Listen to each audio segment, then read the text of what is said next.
I want to welcome Franck Salameh, and I don't have your bio with me, so I'm going to make it up.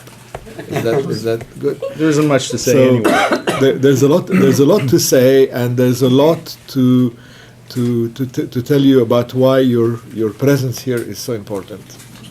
So welcome, Franck, and so Franck Salameh is professor at Boston College, which is a Jesuit college across the bridge here, and he's written a book on Lebanese memory and on archives, and this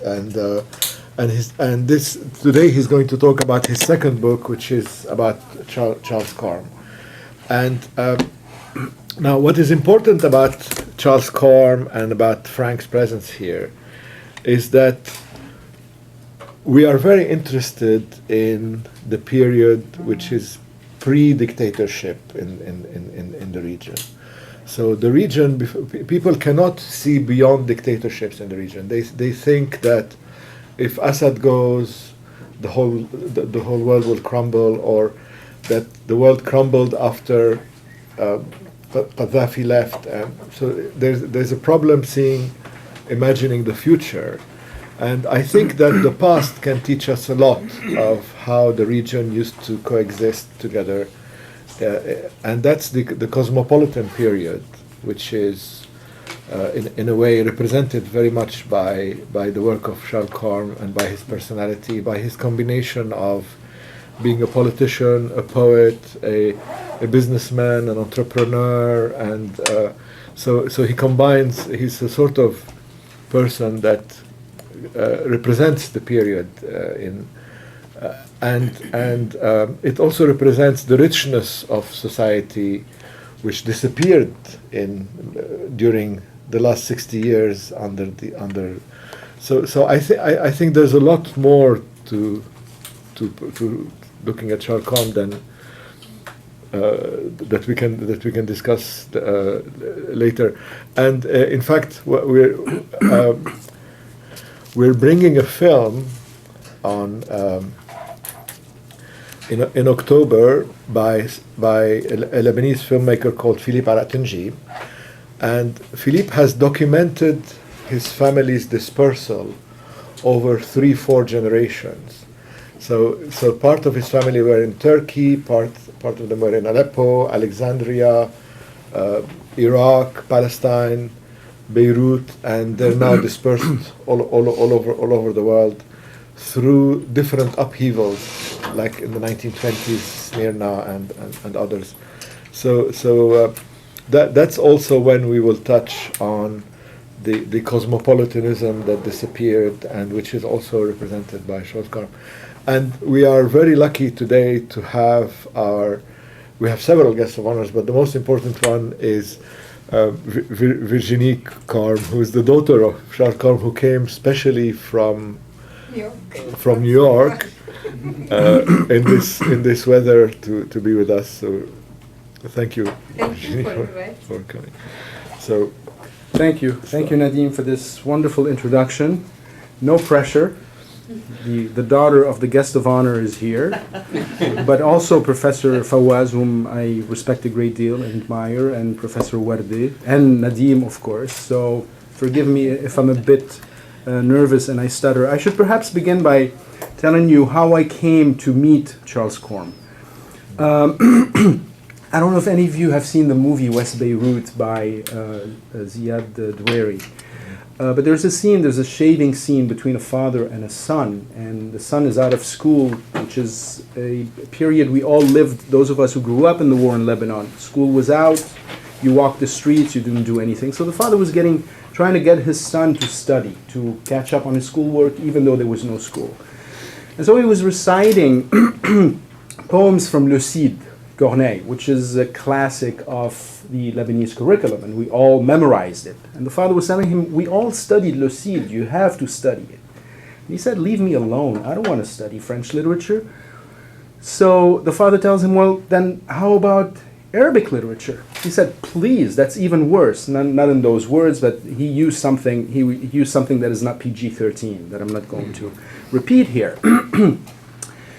So the father tells him, well, he says something, the kid says something disrespectful about Arabs, Arabic literature and Arabs. So the father tells him, really? Where did you learn that? No, then what are you? If the Arabs are such and such, what are you? So the son tells him, I'm Lebanese, Phoenician, like that. And the camera sort of zooms in on that. And the kid says it with great pride. The father goes, really? Now where did you learn that? He tells him, oh, in Arabic class. So he learned it in Arabic literature class. The introduction to tell you where I came to meet Charles Corm. I met him in Arabic literature class, where our professor of Arabic literature would stop in the middle of class and say, you don't need to study this Jahiliyyah poetry. We have nothing to do with this poetry. You know, the references are unintelligible to you. We had to read with dictionary. And he would break into reading passages from Charles Corm's La Montagne Inspirée, the sacred mountain. And this is where I met him at the age of 16. I was in high school. Which school was that? Antura, St. Joseph Antura. It's a Lazarist school. And as I was working on my first book, I ended up translating a lot of Charles Corm's French work into English. And in the process of looking around for the owners of the copyrights, I stumbled upon Carole, your niece, who put me in touch with the Corm family, the holders of the copyrights, and that's how the relationship began. And I think it was in 2008, 2009, and it was brought to my attention by the curators of the Corm archives, his children, that there was a wealth of documents that were unparsed, that are waiting for someone to come and read. And at the time, 2009, 2010, 2012, I went to Lebanon in 2012 and began working. Just to give you an idea of how immense this archive is, it's being cataloged today and sorted out. But Charles Corm was the exclusive agent of Ford Motor Company to the whole of the Levant, beginning in 1920, 1921. He was barely 27 years old. He never drove, he never learned how to drive, but he was hands-on. He would receive those cars in crates, in containers, to the harbor of Beirut. They would be shipped to his headquarters, and he would be hands-on building those cars. Over time, he had over, I would say, 24 dealerships strewn about all of the Near East, from Haifa, Jerusalem, to Turkey, to Tehran. This is way before the age of, what do you call this? The electronics. Yeah, no, typing with your thumbs, and telephone. So in order to keep track of his business emporium, keep track of things, he would travel by car in those Tin Lizzie, in the Ford Model T. He would sit in the back seat of the Ford Model T and be driven, say, from Beirut to Haifa, or Beirut to Jerusalem, Beirut to Damascus, a trip that would today take no more than an hour. Spent 6 hours, a red eye, on the coastal highway, which wasn't even a highway. And he would smoke Lucky Strikes and write in the back seat. 6 hours of writing. He would not sleep. He was a very bad sleeper. Whenever he ran out of writing paper, he would take the inside wrappers of those Lucky Strikes. Later, he graduated to Kent. Though, at least those are the wrappers, cigarette wrappers that I saw. And he would write in ink in longhand. Tiny, tiny letters. And those are some of the papers that I had access to, that the family opened up to me. Today they're being, as I said, sorted out and digitized, and some typed and stored properly. But it's amazing how much he wrote. They haven't even begun scratching the surface. There were, I think, 10 volumes of new stuff that was published, new poetry and plays that were published in 2004, 10 volumes. And that's not even, I would say, not even 20% of what the man left. So those are the papers that I began working with. This is to tell you that this is only scratching the surface. Whatever I end up saying today is just a simple offering, the very, very beginning of what can be discovered about this man and his universe. I began by saying that he was the exclusive agent for Ford Motor Cars, but he hated that title. He did not want to be referred to as Mr. Ford, and he was known in Lebanon for a while, at least until 1934, as Mr. Ford. But Charles Corm was an early 20th century poet, entrepreneur, painter, philosopher, publisher, socialite, philanthropist, patron of the arts. And his intellectual trajectories and political activities and literary contributions and political contributions are so varied, as Nadim began saying, that one may very safely brand him perhaps the consummate humanist, the consummate Renaissance man. There wasn't anything he wasn't involved in. He was a very passionate person, ambitious, had a lot of passion for knowledge, for learning, for teaching. And so he died very young. He died in 1963. He was barely 67, I believe. All these cigarettes. I'm sorry? Yeah, heart attack. All the cigarettes. Yeah. Yeah, it's true. She's the one who tried to revive him Yeah. on that fateful evening. But he was much more than a notable man of letters, even though that alone would have still guaranteed him immortality in the pantheon of modern Lebanese cultural history and history of ideas. He was born in Beirut in 1894. He hailed from a family from those of you who know, from the Kisirwain district of Mount Lebanon, from the villages of Ghusta and Ghazir. So he was born in the village where Lebanese royalty was born. So the last prince of Mount Lebanon, Prince Bashir II, was a native of Ghazir, a village that is very dear to me because that's where my family comes from. In any case, that is to tell you that his family was involved in the court of Bashir II. His great-grandfather was a clerk in the court of Bashir II, and he actually taught the children of Bashir II, the prince of Mount Lebanon. His mother was Virginie Aman, after whom Virginie Corm is named. And his father was a celebrated painter in Lebanon, the pioneer, if you will, of sacred painting, sacred art. Those of you who know anything about Lebanese art, the likes of Khalil Gibran, for instance, studied at his studio, but also Mustafa Farroukh, Yusuf Akhsoub, and Yusuf Ahwayik. They were students of the art studio of Charles Corm's father, whose name was David Corm. He received a traditional Catholic education at one of the main Jesuit institutions in Lebanon. Among his friends and classmates were notable luminaries of modern Lebanese literature and political thought. Michel Chiha was a schoolmate of his, Joseph Sauda or Yusuf Sauda, Hector Khlat, but perhaps more importantly, and those were what do you call them, avatars of modern Lebanese nationalism. They sort of orbited around the ideas of and I'll talk about the young Phoenicians in a little bit, around the ideas of the young Phoenicians of Charles Corm, but there were people who came also from the other side of the aisle, who were very intimate friends of Charles Corm.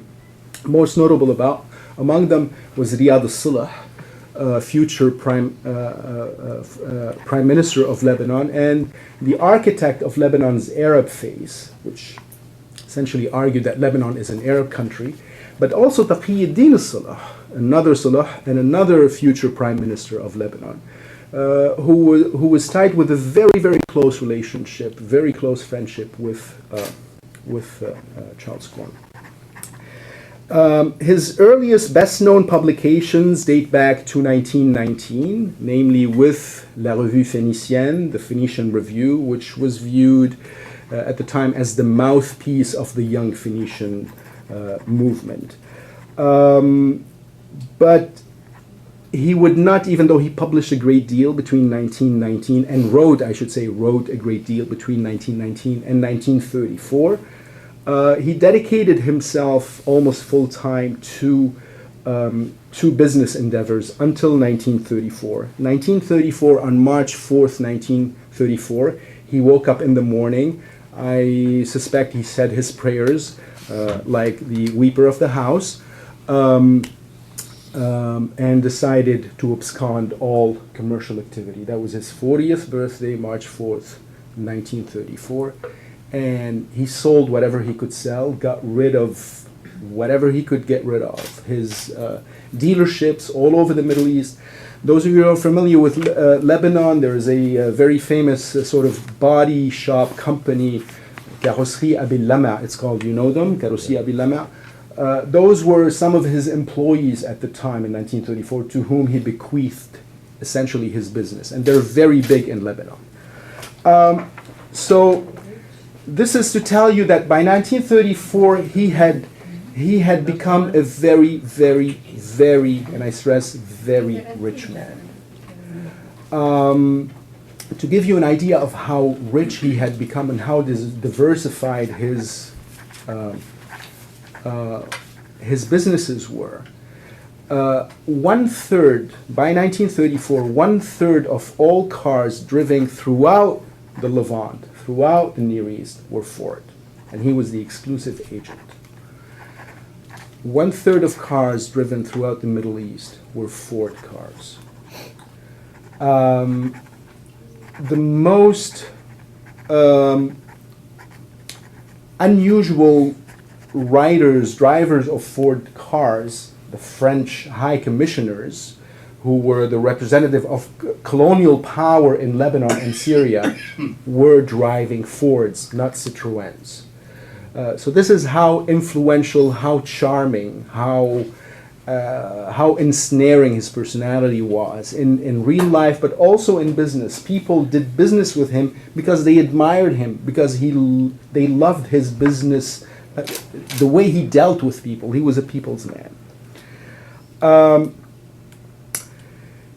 I want to sort of rewind a little bit and talk a little bit about why he came into entering the business fray before satisfying his proclivities for art, for drawing, for writing.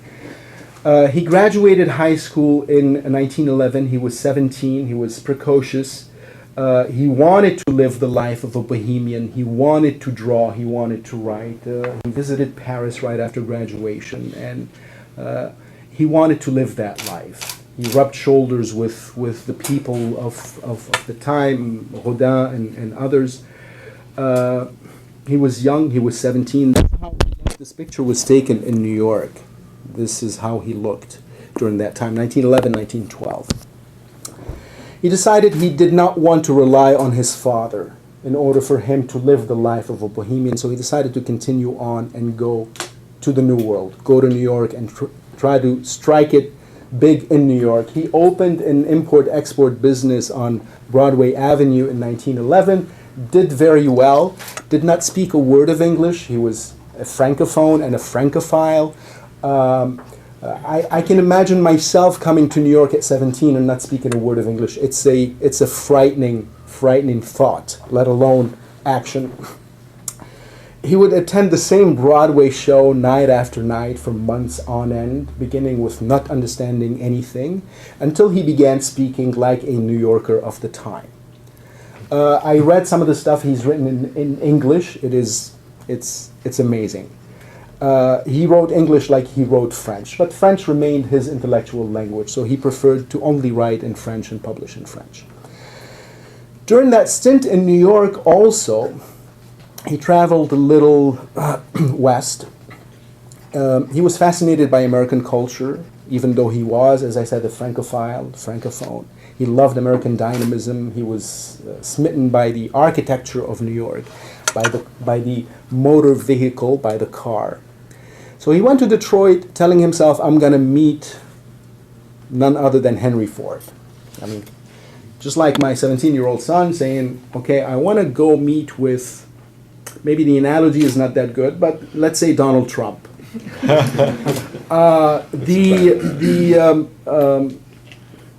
The rambunctious businessman of his time. So he would sit in Henry Ford's office for weeks. We'll edit that out from the video. Okay. For weeks in front of his secretary, begging for a meeting with Henry Ford. And who's going to give a kid who looks like a high school sophomore a meeting with Henry Ford? So finally she gives in after about a month. She gives up. I don't know if she was smitten by his charm or felt sorry for him, or he meets with Henry Ford. And he had become American by that time. He got straight to the chase. And he says, I'm here. I want to import Ford cars to Lebanon, he says. Not to the Levant, not to the Middle East. He says to Lebanon. And that was very strange because there was no Lebanon at the time. There was something called Mount Lebanon. There was the Vilayet of Beirut. But to tell you the way his mind worked at the time, so Henry Ford says, Lebanon, where is Lebanon? And he points to a little speck on a wall map and he tells him, this is Lebanon. And Henry Ford says, son, do you have roads in Lebanon? And Corm, in like the true, I don't know if it's like the true American businessman or a true Phoenician to the bones, he says, you give me the cars and I'll build the roads. And that was it. That was the end of the meeting. Ford signed a piece of paper. Charles Corm clutches the piece of paper and goes home to New York. War was brewing, what would later become the Great War. He decides to return home to tend to his ailing father, clutching in his coat pocket a piece of paper with Henry Ford's signature on it. And the rest, as they say, is history. By 1921, Ford would make good on that promise, and Charles Corm would become the exclusive agent of Ford Motor Cars throughout the Levant, not only Lebanon, and not only Ford, but John Deere, International Harvester, Firestone, anything and everything that had to do with cars, with agricultural machinery. Corm held the market. At its height, what became known as Société Générale, his company would have, as I said, holdings all over the Near East and boasted 24, almost 36 dealerships, assembly shops, distribution centers, from Tehran to Baghdad to Damascus. Gave work to people all over, Palestinians, Transjordanians, Turks, Lebanese, Christians, Muslims, Jews. He saw no difference. His people spanned the mosaic of identities and peoples and nationalities and ethnicities in the Levant. Henry Ford can be said to have given rise to America's middle class. In many ways, one might say that Charles Corm also gave rise to the middle class in the Middle East. He built roads. He built cities that didn't exist. He had to connect in some sort of a network his stores. So the roads were built, bridges were built out of the containers in which Ford, so he was a recycler too. So the containers in which Ford motor cars were sent were used to build bridges. Were used to build, those of you who know Lebanon, the town of Burj Hammoud, which was initially in 1921 was a refugee camp for Armenians that came from Cilicia at the time, as borders were changing, very much like what's going on today. They were destitute victims of genocide, immigrants, people who were expelled from their homes. With his participation, Burj Hammoud became, over time, one of the municipalities of Beirut, so it was no longer part of Beirut, but it was a distinct, separate municipality, and he contributed a great deal to the building of that city and the settlement of these people. And contributed to many Middle Easterners becoming successful business people, becoming successful writers. He encouraged, he opened his own press, the La Revue Phénicienne press, and he encouraged young writers to publish, and he would publish their work. In his memoirs, early 20th century Iranian Baha'i industrialist Habib Sabit attributed his own entry. He's an Iranian billionaire. Died in the late 90s, I believe, in Los Angeles. But he attributed his own entry into the business world and eventually his own personal fortune to his encounters with Charles Corm and with Beirut, the Beirut of Charles Corm. Channeling this Beirut and the cultural and commercial dynamo that was Charles Corm at the time in the early 1920s, Sabit spoke fondly of Charles Corm, the poet and the businessman, and he spoke of his worldliness and commercial savvy and personal charm. And he knew from his first encounters with Charles Corm that his own fortunes were about to change. And it all began with the purchase of a Tin Lizzie, a Ford Model T, that this person, Habib Sabit, purchased from Charles Corm and traveled in it south to Haifa, to the Baha'i shrine, just to go on pilgrimage to the Baha'i shrine. Would return, drive it to Tehran, would sell it for double its price, and then return to Beirut and repeat that a number of times until he had enough money to begin his own. He began his own dealership, if you will, not Ford, but I forget which car make he became an agent of. But this is one example. I want to read you sort of a quote, what Sabit says about Charles Corm. He says, Charles Corm was a dignified, well-mannered man, a poet and a scholar, who had left a number of books and poems. This was written in 1922.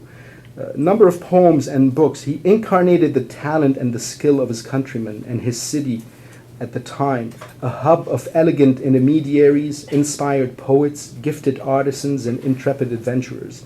Beirut was a big and active port, he said, a gate between the Arab countries and Europe and a center for the sale of a variety of imported cars. My first voyage to Beirut, he went on to say, that beautiful and historical city that lies on the slopes of Mount Lebanon and on the coast of the Mediterranean Sea, was very pleasant and generated an unprecedented joy and excitement in me.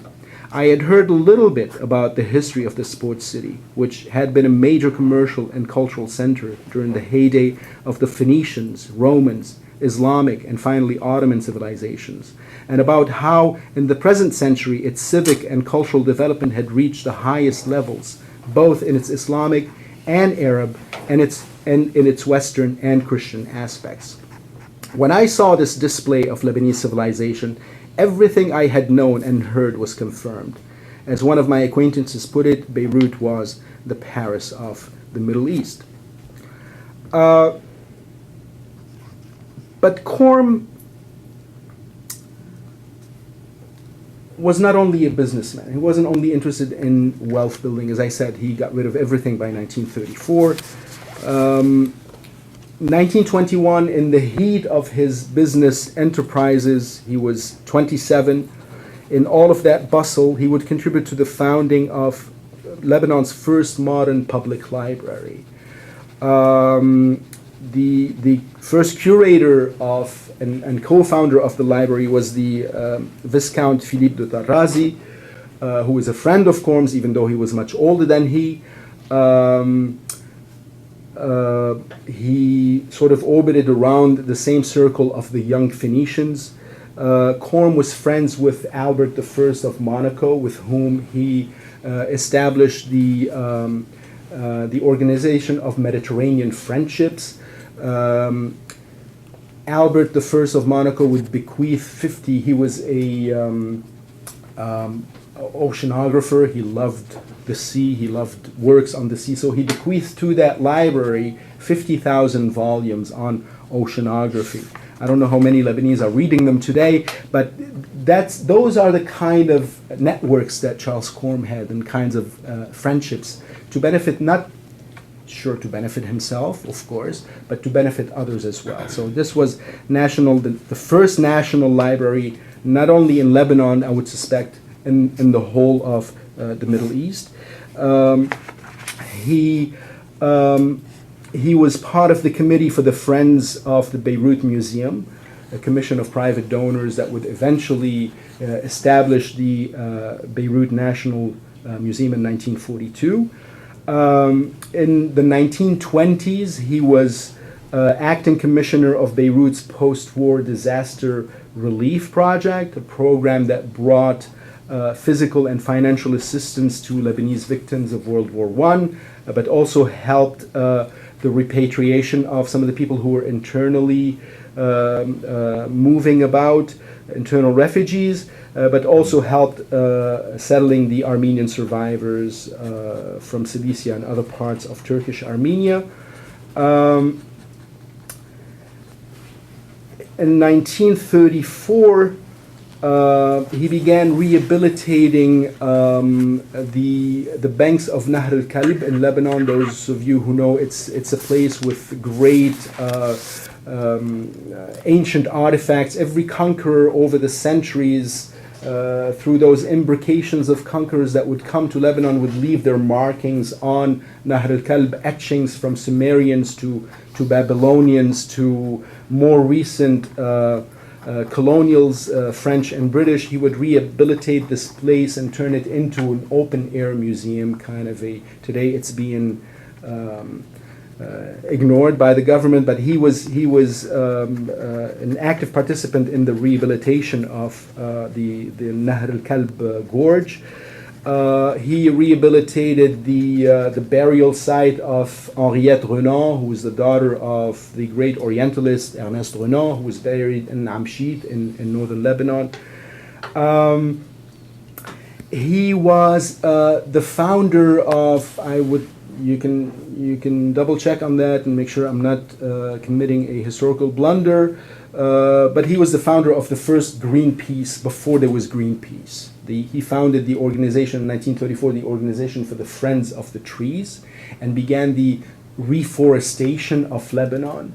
Those of you who know Lebanon, there's a festival, a summer festival in Bikfaya, Eid al-Zuhur, the festival of the flowers.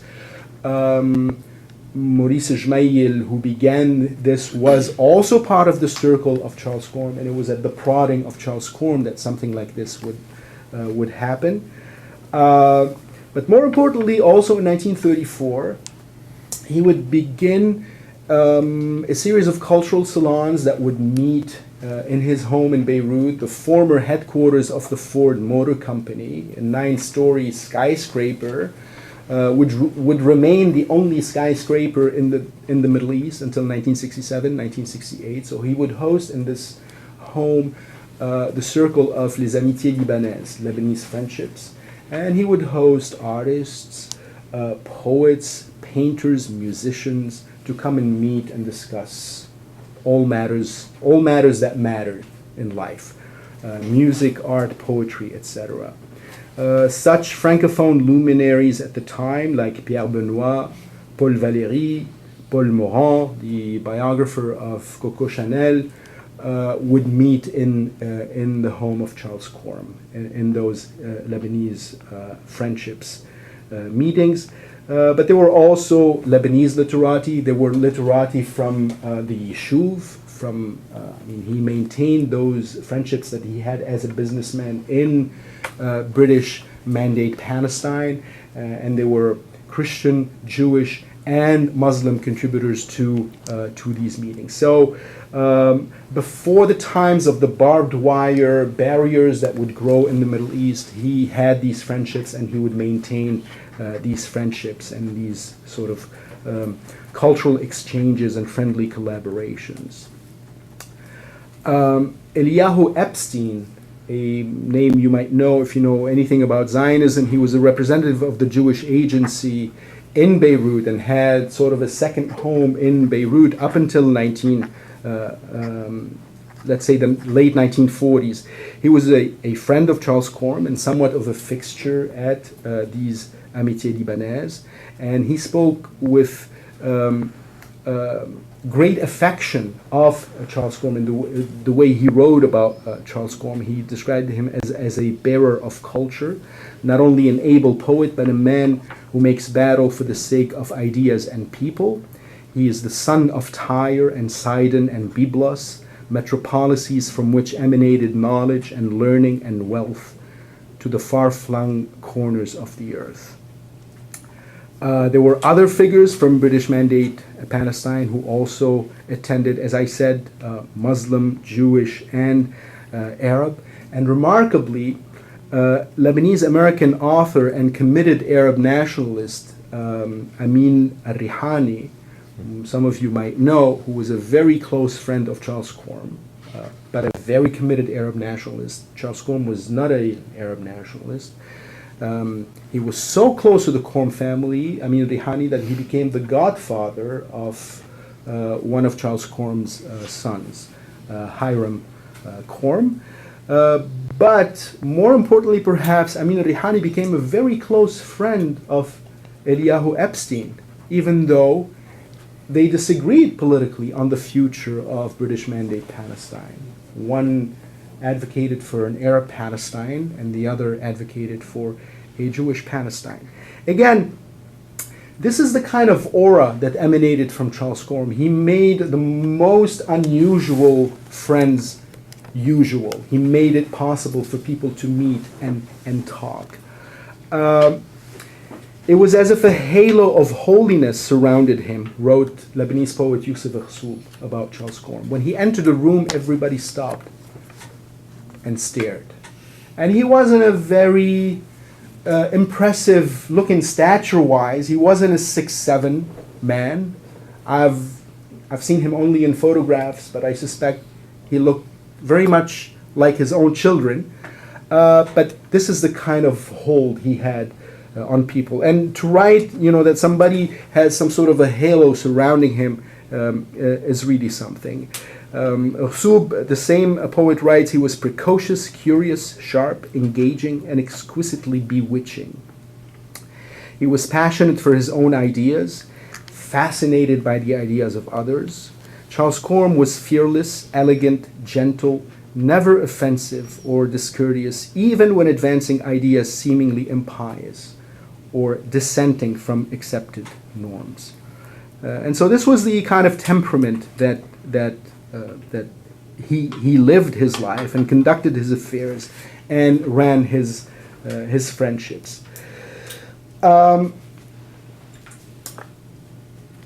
Rushdi Ma'louf, father of noted Francophone Lebanese writer and member of the Académie Française, Amin Ma'louf, whom you may know, wrote about Corm and his circle of friends and people coming to Lebanon to meet Corm in the same manner the rest of us may go to Athens to see the Acropolis, or some of us may go to France in order to see the Mona Lisa. This is what foreigners did when they came to Lebanon. The first stop was Corm's Maison Blanche, the White House. His house was built in the shape of a New York skyscraper. This was the Ford Motor Company headquarters that was turned later into the home. So this was the first stop that people coming to Lebanon would do. Described him, this Rushdi Ma'louf friend described him as a national school, a national museum, and a national library, and a national temple. The fountainhead and spring eternal of Lebanese identity. he said, quote, "He was the first one to show us how to love Lebanon, how to chant and rhapsodize Lebanon, how to vaunt and defend Lebanon, and how to become master builders of this Lebanon. Humanists, cosmopolitans, ecumenical friends, and allies to mankind, yet steadfast in our love for our own homeland." And this veneration would travel with Corm. In 1939, he would represent Lebanon, and note the choice of words, because there was no independent Lebanon to be represented anywhere in 1939. It was still, for all intents and purposes, considered a French colony. How are we doing on time? 10 minutes, five Okay. and a half. Okay. So in 1939, he represents Lebanon at the New York World's Fair. Lebanon would have a pavilion of its own at the New York World's Fair. That was very unusual because the only Middle Eastern country, most Middle Eastern countries were still considered colonies at the time. Syria was represented by France as part of the French colonial pavilion. British Palestine was represented under the British colonies pavilion. Cameroon, Morocco, North Africa, all of these French possessions were represented by the French.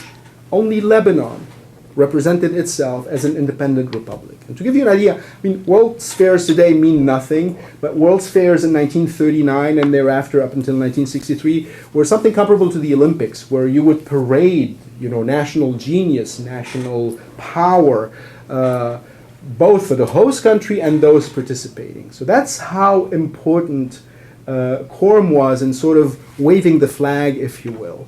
And he had no support in New York. It was he had no institutional support from Lebanon. So he funded this whole thing on his own. He sold his portfolio, a big part of his Ford portfolio. He sold it in order to fund the Lebanese pavilion, and used his network of friends and artists and painters and sculptors and artisans in order to build what would become I shouldn't over-exaggerate, but a very important attraction at the New York World's Fair. LaGuardia was known, New York Times reported multiple instances as LaGuardia was sort of advertising the fair, would say something to the effect that, "Come to the fair where we have 10-cent hot dogs and the Lebanese pavilion."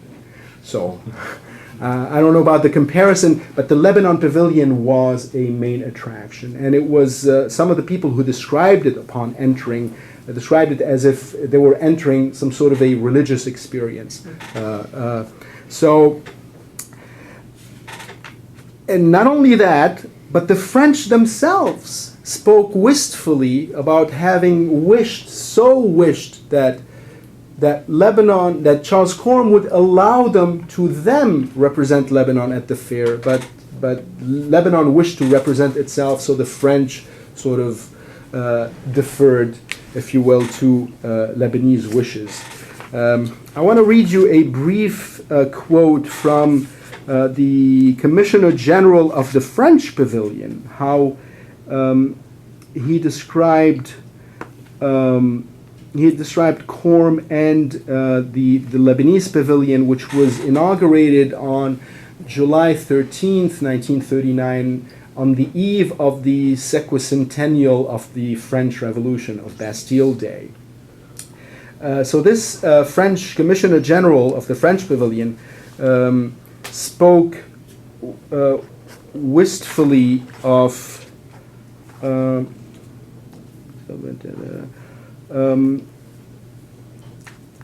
how the French, had wished they were able to represent Lebanon, but were not able because Corm insisted that he would do it himself, not under French auspices. He noted, "The Lebanese government, with her wisdom, anxious to give the world a spectacle of the vitality, the cohesion, and the free, perseverant activity of her people, had decided to create this charming pavilion, organized and set up with so great a love and taste and elegance by my eminent friend, Charles Corm. With what eagerness, responding to his desire, have I come to this dedication day to bring along the affirmation of my friendship and my faith in the bright future of Charles Corm's country. Tell me then, is there any country better made to be understood and loved than Lebanon? My native country, France, in many places bears on its soil the perfectly minted creative signs of those indefatigable builders who were the Phoenicians, the ancestors of the Lebanese people. It is therefore with tremendous personal joy today, as I have done always throughout the world, and every time I have come to be in the presence of the children of this ancient race, these purveyors of admirable ethics, diligence, tenacity, and subtle intelligence and probity, it is with tremendous personal joy that I bring those Lebanese who are alongside me on the banks of the Hudson today the pledge of my heartfelt admiration and my wish that in continued peace and prosperity, the fervent, free, and proud lifeblood of the Lebanese nation will continue to endure and will remain. This was a French colonial officer. Interesting language. French colonial Do officer. you have his name? Olivier, Marcel Olivier. This was a French colonial officer. You don't hear, and this was a friend of Marshal Lyautey. He was, he collaborated with Lyautey in North Africa. You don't see anywhere the French speaking in such language about Madagascar or Morocco or Algeria, where the French teach their own history. Nos ancêtres les Gaulois, the French taught in their colonies. In the Lebanese colony, the Lebanese taught the French. Charles Corm, I would argue, taught the French. Nos ancêtres les Phéniciens, our Phoenician ancestors. And the French bought it, and the Americans bought it. You should have seen the way the Americans wrote on this Lebanese pavilion. But in order to see that, you have to read the book. Ah. Or wait for the film. Thank you so much. Thank you.